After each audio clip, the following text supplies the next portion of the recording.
Kembali lagi di Ruang Keluarga dan Keluarga Indonesia. Kita masih membahas topik tentang ranking versus kecerdasan. Untuk Anda yang punya pertanyaan, ingin diskusi atau berbagi cerita tentang topik ini, Anda kami tunggu di 021 2903 2644 atau via Twitter di @tay_tv. Jangan lupa dikasih hashtag Ruang Keluarga. Sekarang kita lanjutkan perbincangan masih dengan Mas William Sulaivan Budiman, seorang psychological health practitioner dari Aetra Learning Center. Mas, kalau berbicara mengenai ranking kaitannya dengan kecerdasan, pasti orang akan kemudian mengaitkannya lagi dengan yang namanya IQ.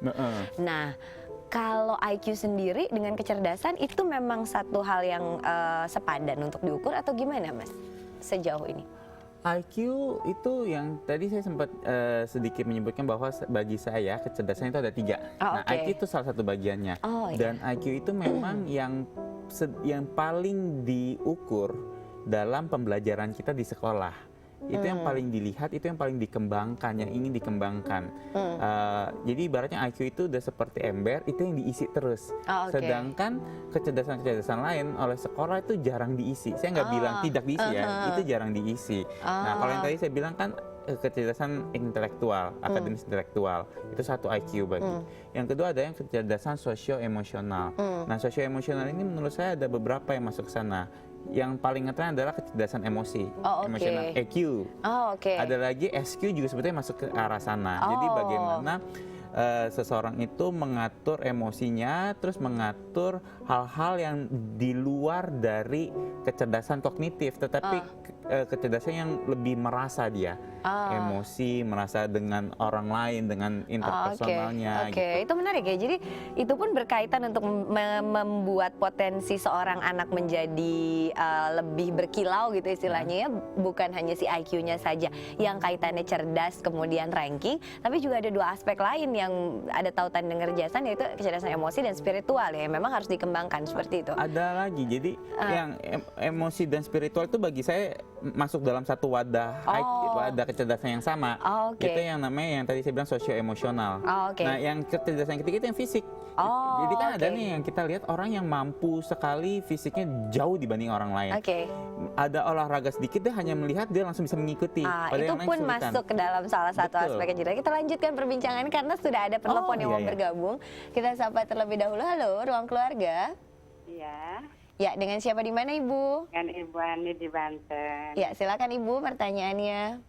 Ini Pak, kan anak saya itu biasa jadi ranking tuh dari SD sampai SMP, biasanya selalu ranking 1 di kelas. Iya, Bu. Juga juara umum, gitu kan ya, masuk 3 besar juara umum. Nah, kemarin kebetulan masuk SLTA-nya itu daftar 3 tempat tuh diterima semua, terus ambil yang paling bagus itu kebetulan memang kumpulan anak-anak ranking ya di Man Insan Cendekia Serpong, mungkin Bapak juga tahu itu, yang punya Pak Habibie itu. Nah, tapi di situ kan memang tes EQ, tes bakat minat itu hampir setiap bulan itu diadakan. Nah, memang selama ini dia tes EQ itu kadang ya 116, kadang 120 gitu. Nah, kemarin ya mungkin lagi nggak mood tuh Pak, jadi EQ-nya itu cuma 100, sementara teman-temannya itu 120, 130. Nah, dia mungkin kan agak gimana gitu rasanya, aduh, bilang ke saya gitu sebagai ibunya, anu kakak ini cuma segini, teman-teman pada tinggi. Nah gitu, jadi saya harus gimana gitu.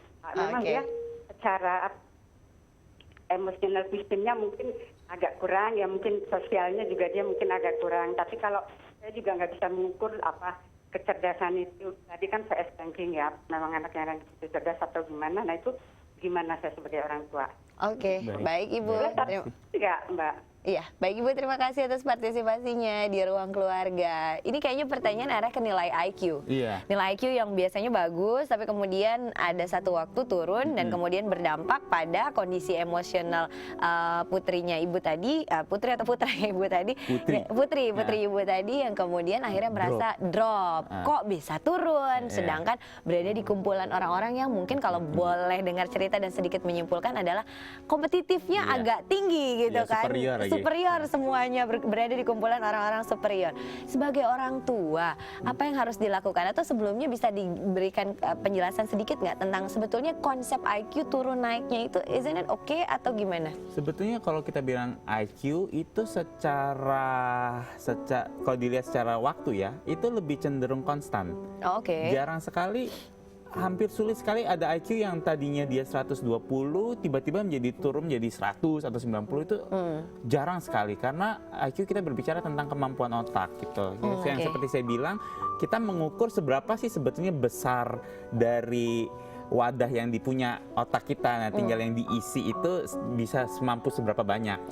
Nah, tetapi ketika kita melakukan tes psikologi, ini memang perlu kita, mungkin semua orang di keluarga Indonesia tahu juga, ketika melakukan tes psikologi itu kadang-kadang kita jangan sampai sebegitu percaya dengan tes psikologi. Kenapa? Karena tes psikologi itu sangat tergantung pada hari dia melakukan tes.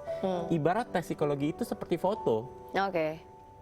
Muka kita yang sesungguhnya seperti apa kita bisa lihat tiap hari, tapi pas foto selalu ada waktu di mana kita pas foto lagi bad hair day. Tetapi kan tidak membuat orang tersebut menjadi jelek sebetulnya. Hanya pada saat itu mungkin sedang tidak baik, tidak good.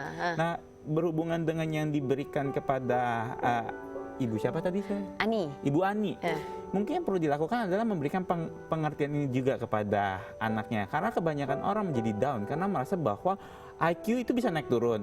Sekarang saya mendapat IQ ini jadi jelek. Padahal kan sebetulnya tes itu seperti foto aja. Kamu ini tetap kamu. Mungkin pada saat pengambilan, pas saat tes, kamu tuh lagi banyak pikiran. Ya mungkin lagi putus cinta, mungkin atau apa, lagi kurang tidur terutama. Akhirnya kan jadi turun. Tapi bisa juga diajak melihat pola kamu tuh dari dulu tuh selalu normal loh. Tiba-tiba ini ada jatuh, itu pasti ada sesuatu yang membuat kamu lagi keganggu pikirannya atau apa, itu wajar. Tetapi lihatlah polanya sebelumnya, kamu nggak kenapa-napa kok gitu. Mudah-mudahan jawaban dari Mas William tadi bisa membantu menjawab pertanyaan Ibu Ani yang bingung untuk menjelaskan ke anaknya seperti apa. Keluarga Indonesia di rumah lainnya, mungkin ada yang masih punya pertanyaan seputar topik ini. Kami masih menunggu Anda, keluarga Indonesia. Yuk telepon di 0212903244 atau via Twitter juga boleh di @thai_TV. Jangan lupa dikasih hashtag Ruang Keluarga. Kita lanjutkan perbincangannya selepas yang satu ini, tapi sebelumnya kembali satu alunan piano dari Kak Bosco. Silakan Kak.